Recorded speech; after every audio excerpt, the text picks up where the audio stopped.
If you take a look at the preventive maintenance program, this is the generic version. You can still go to the websites to pull up the same information out of the manuals for Tornatech and Fire Troll.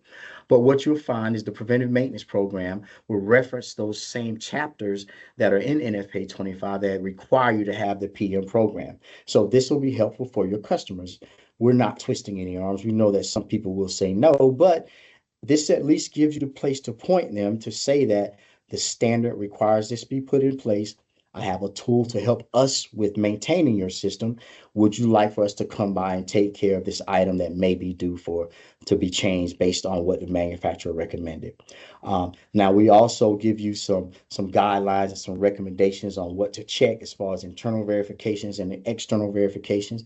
These are all pretty standard things, but you'd be surprised how many pump rooms where they don't do things like make sure there's nothing sitting on top of the panel. I was in a pump room a couple of months ago, and the stack of trash on top of the fire pump controller was at least 6 inches high with empty coffee cups and water bottles.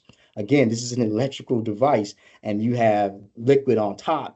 Anything could have happened. It was a very bad situation to be in. So I talked to the site director at that time, and they contacted someone and got it fixed immediately. But it's still, those are things that are important. We want to make sure that they are maintaining a clean area that's dry and not damp, and that the controls area is clean, and that there's no dust or anything, as dust is conductive, to make sure we don't have any issues with the fire pump controller going forward, should there be a call for it to run. The preventive maintenance program then talks about the intervals for each type of system. So, you've got your electric controllers, and the parts are kind of consistent across electric and diesel, other than a few things that are voltage sensitive. You have solenoid valves, and you'll also notice that we do recommend the complete controller replacement in 10 years. There's a reason for that.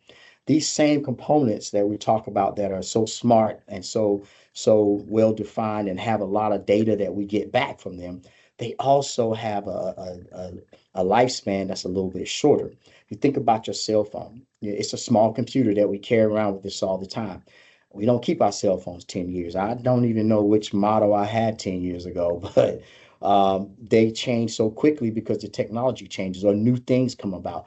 What we're saying is your fire pump controllers today have small computers on the door.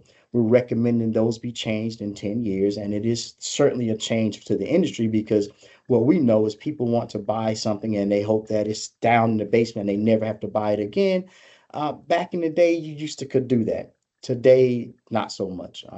We really can't do that with a lot of the components that are in there. Technology changes, microchips change, there are things that change. You should replace that controller every 10 years. And then there's some other components that we recommend change, such as what's in this list right here.